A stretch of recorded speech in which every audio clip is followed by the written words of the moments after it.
குறவர்கள் ஒரு பகுதி சேர நாட்டை விட்டு வெளியேறி இன்றைய அரேபியா, எத்தியோப்பியா, எகிப்திய பகுதிகளில் குடியேறினர். ஆக அரேபியர்கள் மூலத்தில் தமிழர்களே. இதை நான் நிரூபிக்க வேண்டும்.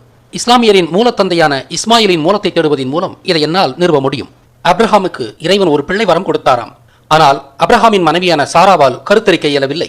அவளுக்கும் வயதாகிக் கொண்டே சென்றதால் தனது பணிப்பெண்ணான ஹேகரின் மூலமாக ஒரு மகனை பெற்றுக் கொள்ளும்படி அப்ரஹாமுக்கு ஆலோசனை வழங்கினாள். ஹேகர் கரித்தரித்து ஒரு ஆண்மகனையும் ஈன்றாள். அவனின் பெயர் இஸ்மாயில். மேலும் விவரிப்பதற்கு முன்பாக இஸ்மாயில் என்ற பெயரின் வேர் மூலத்தை ஆய்வு செய்வோம். ஈசா பிளஸ் மா பிளஸ் எல். ஈசமாயல், இஸ்மாயில், இஸ்மாயில். மா என்றால் பெரிய என்று பொருள். எல் என்பது கடவுளை குறிக்கும். இப்பெயரின் பொருள் ஈசனாகிய உயர்ந்த கடவுள் என்பது. அவர்கள் தங்களின் மகனுக்கு ஈசனின் பெயரால் நாமமிட்டனர். இதை மனதில் நிறுத்தி வையுங்கள். 14 வருடங்களுக்கு பிறகு சாராவே ஒரு பிள்ளையை ஈன்றாள். அவனுக்கு ஈசாக்கு என்று பெயரிடப்பட்டது. ஈசா பிளஸ் ஆக்கு, ஈசாக்கு, ஈசாக். ஆக்கு என்றால் உருவாக்கு என்று பொருள். ஈசாக் என்பதன் பொருள் ஆக்குபவனாகிய ஈசன் என்பதாகும்.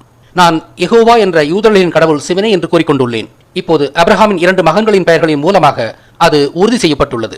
ஈசாக் பிறந்த பிறகு இஸ்மாயிலையும் ஹேகரையும் சாராவுக்கு பிடிக்கவில்லை. அவள் அப்ரஹாமிடம் இவர்களை வீட்டை விட்டு துரத்தச் சொல்லுகிறாள். அப்ரஹாமும் துரத்தி விடுகிறார். மெக்காவின் அருகில் இயற்கையின் கருணைக்கு அவர்கள் விடப்பட்டனர் என்றும் ஜம்சம் நீரூற்று அவர்களுக்கு உயிரளித்து வாழ்வளித்தது என்றும் இஸ்லாமியர் சொல்கின்றனர். இஸ்மாயிலின் வழிவந்தவர்களே இஸ்லாத்தை தாவித்ததாக சொல்லப்படுகிறது.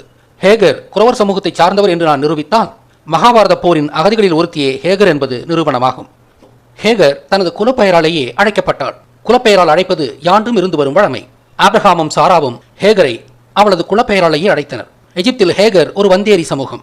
மகாபாரத போரின் அகதிகளே அந்த வந்தேரி சமூகம். குறவர் என்பது மலை மக்களில் படித்தவர்கள். ஆனால் மலை மக்களின் ஆதி குலப்பெயர் எக்கர் என்பது.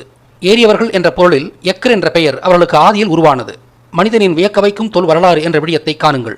ஹேகர் எக்கர் குலத்தைச் சேர்ந்தவள். எக்கர், ஹெக்கர், ஹெக்கர், ஹேகர். இயல்பாகவே இஸ்மாயிலின் தாய் ஒரு எக்கர். இன்றைய கேரளத்தின் ஆதிகால மலைக்குளத்தைச் சேர்ந்தவள். மகாபாரத போர் நடந்தது 5000 ஆண்டுகளுக்கு முன்பு. ஆப்ரஹாமின் காலம் 4000 ஆண்டுகளுக்கு முன்பு. ஹேகரும் ஒரு பெண் என்பதால் அவள் மகாபாரத போரின் அகதிகளாக எகிப்து சென்றவர்களின் வம்சாவளியாகவே இருக்க வேண்டும்.